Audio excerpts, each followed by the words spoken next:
जय श्री हरि। पूज्य गुरुदेव के चरणों में प्रणाम। सभी नामनिष्ठ साधकों को जय जय श्री सीताराम।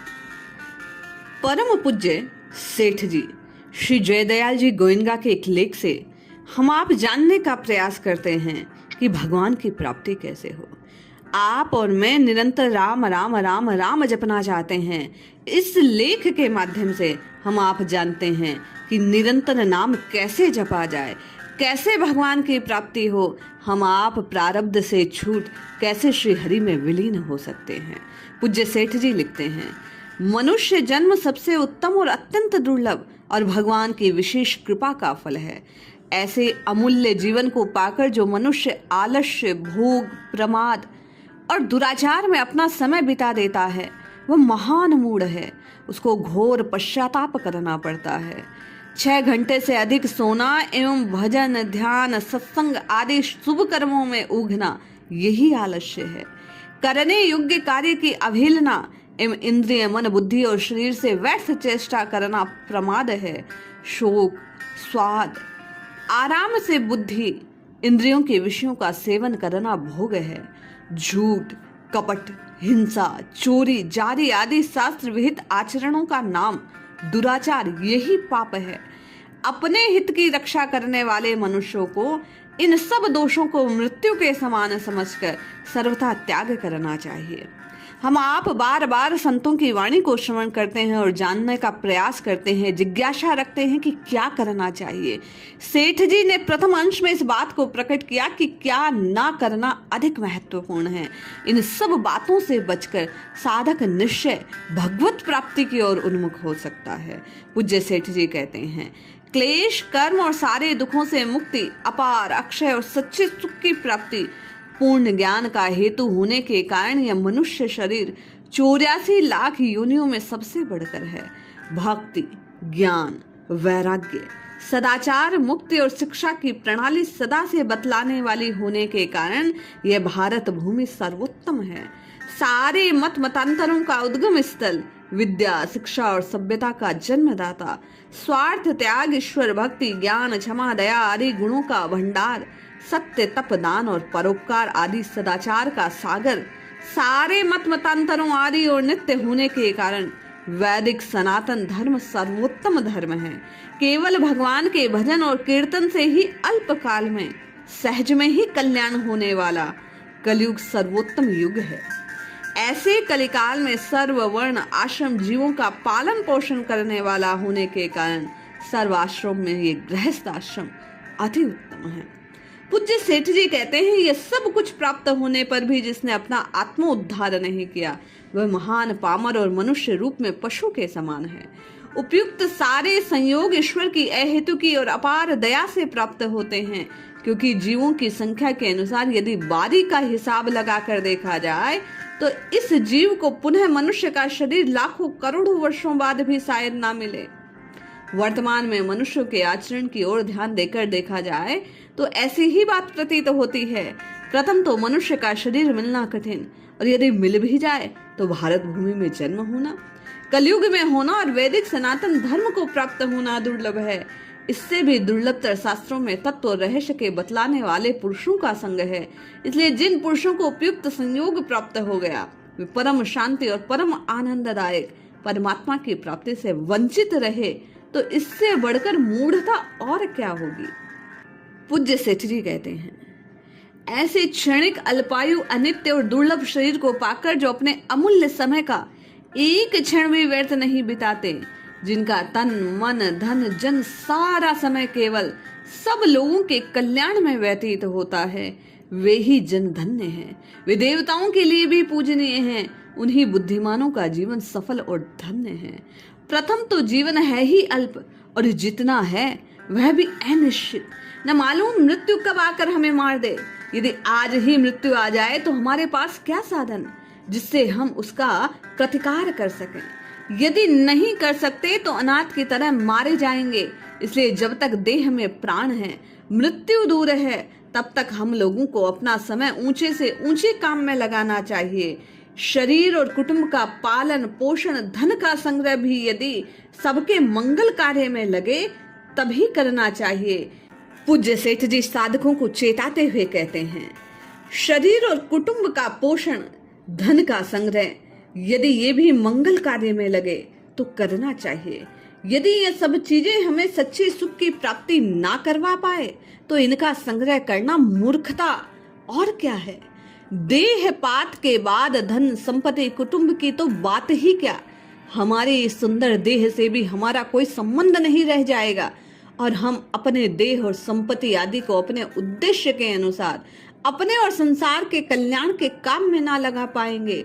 संपत्ति तो यहाँ रह जाएगी, देह की मिट्टी या राख हो जाएगी, अतः वह किसी काम की ना आवेगी। सब बातें सोचकर हमको अपनी सब वस्तुएं ऐसे काम में लगानी चाहिए जिससे हमें पश्चाताप न करना पड़े। परम शांति, परम आनंद, परम प्रेम रूप परमात्मा की प्राप्ति के साधन में ही इस जीवन को बिताना चाहिए। तत्परता के साथ प्राण पर्यंत चेष्टा करनी चाहिए। उस परमात्मा की प्राप्ति के लिए शास्त्रों में अनेक साधन बतलाए गए। उनमें से किसी एक साधन को यदि मनुष्य स्वार्थ त्याग कर निष्काम भाव से करे तो सहज और शीघ्र सफलता मिल सकती है। उन साधनों में से कुछ का वर्णन पूज्य सेठ जी इस प्रकार करते हैं। प्रथम, सांख्य योग। एकांत और पवित्र स्थान में सुखपूर्वक स्थिर, सम और अपने अनुकूल आसन में बैठकर भोग, आराम और जीवन की संपूर्ण इच्छाओं और वासनाओं को छोड़कर मन के द्वारा इंद्रियों को वश में कर बाहर के सारे विषय भोगों, अन्य पदार्थों से इंद्रियों को हटाना चाहिए। तदनंतर मन के द्वारा होने वाले विषय चिंतन का भी विवेक और विचार के द्वारा त्याग करना चाहिए। इसके पश्चात धैर्य युक्त बुद्धि द्वारा मन को उस विज्ञानानंद घन परमात्मा के ध्यान में लगाना चाहिए, अर्थात केवल एक नित्य विज्ञानानंद घन परमात्मा के स्वरूप का ही चिंतन करना चाहिए। शरीर और संसार को एक प्रकार से भुला देना चाहिए, परंतु इसकी स्मृति हो तो होने, यदि पूर्व अभ्यास वश हो जाए तो पुनः विस्मरण कर देना चाहिए। इस प्रकार करते करते जब बहुत काल बीत जाता है, चित्तवृत्ति परमात्मा के स्वरूप में ठहर जाती है, अर्थात मन से कोई संसार की स्फुरणा नहीं होती, तो उसके संपूर्ण पापों का नाश होकर सुखपूर्वक सहज में ही नित्य और अद्वितीय सर्वोत्तम परम आनंद रूप परमात्मा की प्राप्ति सदा सदा को साधक को होती है। जैसे घड़े के फूटने से घटाकाश महाकाश एकता को प्राप्त होते हैं, यद्यपि घटाकाश महाकाश की वस्तु नित्य एकता है, केवल घड़े की उपाधि से भेद प्रतीत है। घड़े के फूटने पर प्रतीत नष्ट होने से भेद समाप्त हो जाता है। ऐसे ही अज्ञान के कारण संसार के संबंध से जीवात्मा और परमात्मा का भेद प्रतीत होता है। पूज्य सेठ जी कहते हैं, विवेक और विचार के द्वारा संसार के चिंतन को छोड़कर परमात्मा के चिंतन के अभ्यास से मन और बुद्धि की वृत्तियां परमात्मा के स्वरूप में तन्मय होकर तत्व ज्ञान द्वारा अज्ञान के कारण प्रतीत होने वाले जीव और ईश्वर के भेद का सदा के लिए अभाव हो जाता है, अर्थात साधक को उस परमात्मा, उस परम स्वरूप, उस अभेद रूप से एक ही भाव से सदा प्राप्ति होती है। परमात्मा की प्राप्ति होने पर अवस्था में भी अर्थात समाधि से उठने के बाद में भी ये संसार योगी के अंतःकरण की निद्रा से जागृत हुए पुरुष को स्वप्न की भांति सत्ता रहित प्रतीत होता है। एक विज्ञान आनंद घन परमात्मा के सिवा अन्य सत्ता उसे प्रतीत तक ना होती। इसलिए हम आपको चाहिए सेठ जी के कहे अनुसार एकांत में बैठकर सत्य का चिंतन करें। सांख्य को और अधिक स्पष्ट करते हुए पूज्य सेठ जी कहते हैं, संसार में जो कुछ भी क्रिया हो रही है वह गुणों के द्वारा हो रही है, अर्थात इंद्रियां ही अपने अपने विषयों को बरत रही हैं। ऐसा समझकर साधक अपने को सब प्रकार की क्रिया से अलग उन सब क्रियाओं का दृष्टा समझे। अभी हम लोगों ने एक 3.5 हाथ के स्थूल शरीर को अपना तादात्म्य कर रखा है, अर्थात इस शरीर को अपना स्वरूप समझे हुए हैं, किंतु इस शरीर से परे पृथ्वी है, पृथ्वी से परे जल, जल से परे तेज, तेज से परे वायु और वायु से परे है आकाश, आकाश से परे है मन, मन से परे बुद्धि और बुद्धि से परे समष्टि बुद्धि अर्थात महतत्व है, समष्टि बुद्धि से परे अव्याकृत माया है और उससे भी परे सच्चिदानंद घन परमात्मा है। माया पर्यंत ये सब दृश्य वर्ग दृष्टा रूप परमात्मा के आधार पर स्थित है, जो इन सबसे परे है। उस परमात्मा में एक ही भाव से स्थित होकर समष्टि बुद्धि के द्वारा इस सारे दृश्य वर्ग को उस पर अनंत निराकार चेतन स्वरूप के अंतर्गत उसी के संकल्प के आधार पर क्षण भंगुर देखें।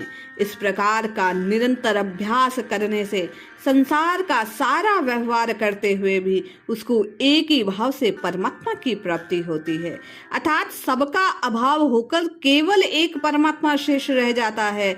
जैसा भगवान ने गीता में कहा कि हे अर्जुन, जिस काल में दृष्टा अर्थात समष्टि चेतन में एक ही भाव से स्थित हुआ साक्षी पुरुष तीनों गुणों के सिवा अन्य किसी को करता नहीं देखता, गुण ही गुणों में बरतते हैं ऐसा देखता है, तीनों गुणों के अति परे सच्चिदानंद घन स्वरूप मुझ परमात्मा को तत्व से जानता है, उस काल में वह पुरुष मेरा स्वरूप प्राप्त कर लेता है।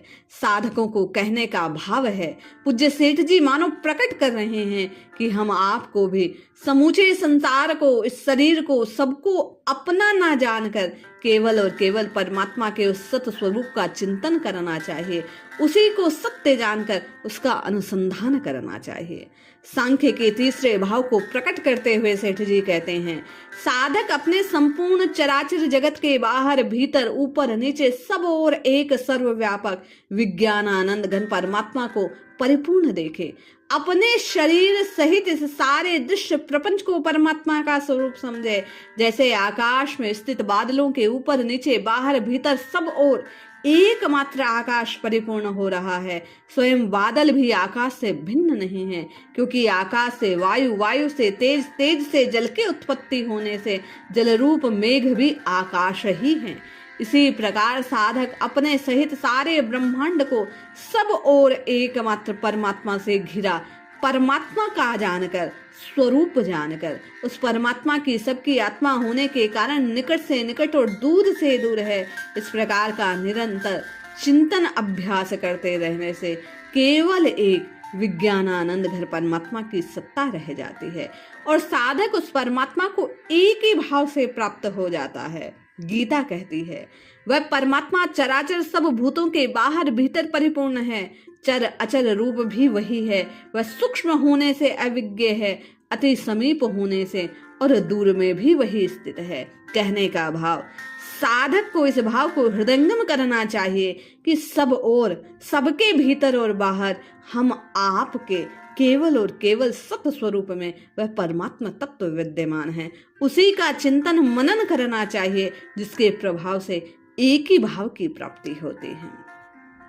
सांख्य के और अधिक विस्तृत स्वरूप को प्रकट करते हुए पूज्य सेठ जी कहते हैं, सम अनंत नित्य विज्ञानानंद घन परमात्मा का साधक अपने को अभिन्न समझ स्वयं उस परमात्मा का स्वरूप बनकर सारे भूत प्राणियों को अपने संकल्प के आधार एवं अपने को उन प्राणियों के अंदर आत्म रूप से व्याप्त देखे, यानी अपने को सबका आत्मा समझे।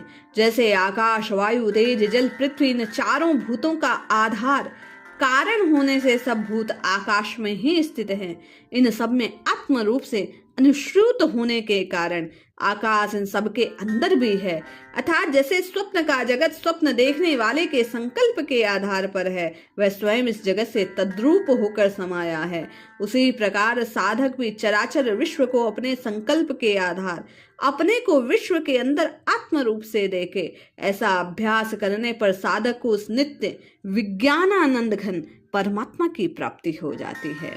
हे अर्जुन, सर्वव्यापी अनंत चेतन में एक ही भाव से स्थित रूप योग से युक्त हुए आत्मा वाला, सब में समभाव से देखने वाला योगी आत्मा को संपूर्ण भूतों में बर्फ से जल के सदृश व्यापक देखता है और संपूर्ण भूतों को आत्मा में देखता है। जैसे स्वप्न में जगा हुआ पुरुष स्वप्न के संसार को अपने अंतर्गत संकल्प का आधार देखता है, वैसे ही वह पुरुष संपूर्ण भूतों को अपने सर्वव्यापी अनंत चेतन आत्मा के अनंत संकल्प का आधार देखता है। कहने का भाव, हम सबको प्रभु की इस माया जनित सृष्टि को उन्हीं का स्वरूप जानकर उससे पृथक स्वयं को जान परमात्मा के एक ही भाव में प्राप्ति के लिए प्रयत्न करना चाहिए। पूज्य सेठ जी कहते हैं, पवित्र और एकांत स्थान में सम स्थिर और सुख पूर्वक आसन पर बैठकर पूर्ण आनंद, अपार आनंद, शांत आनंद, घन आनंद, अचल आनंद, ध्रुव आनंद, नित्य आनंद, बोध स्वरूप आनंद, ज्ञान स्वरूप आनंद, इन शब्दों के भाव का पुनः पुनः मन के द्वारा मनन करें। इस प्रकार करते करते मन तद्रूप बन जाता है, अर्थात वैसा ही हो जाता है।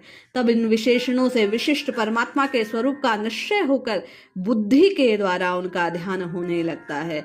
इस प्रकार ध्यान करते करते बुद्धि परमात्मा की तद्रूपता को प्राप्त होकर सविकल्प समाधि में स्थित होती है, जिसमें उस सच्चिदानंद परमात्मा के शब्द अर्थ ज्ञान ही विकल्प रह जाते हैं, अर्थात परमात्मा के नाम रूप का वहां ज्ञान होता है। इस प्रकार साधक की परमात्मा के स्वरूप में दृढ़ निष्ठा होकर फिर उसकी निर्विकल्प स्थिति हो जाती है, जिसमें केवल अर्थ मात्र एक नित्य विज्ञानानंद घर परमात्मा का स्वरूप रह जाता है, अर्थात परमात्मा मिल जाते हैं। उपयुक्त प्रकार से साधन करने वाला पुरुष पाप रहित हुआ परमात्मा के तत्व को जानकर परम गति अर्थात परमात्मा के स्वरूप को प्राप्त हो जाता है। परमात्मा प्राप्ति के प्रथम साधन सांख्य योग अर्थात निरंतर परमात्मा का ध्यान करते हुए नाम रूप गुण का चिंतन करते हुए साधक को उसी एक ही भाव की प्राप्ति की ओर अग्रसर होना चाहिए। पूज्य सेठ जी ने यह भाव प्रकट किया। अगले अंक में पूज्य सेठ जी परमात्मा की प्राप्ति के लिए द्वितीय साधन कर्म योग का विस्तार से परिचय करवाएंगे। अवश्य श्रवण करें। जय श्री हरि।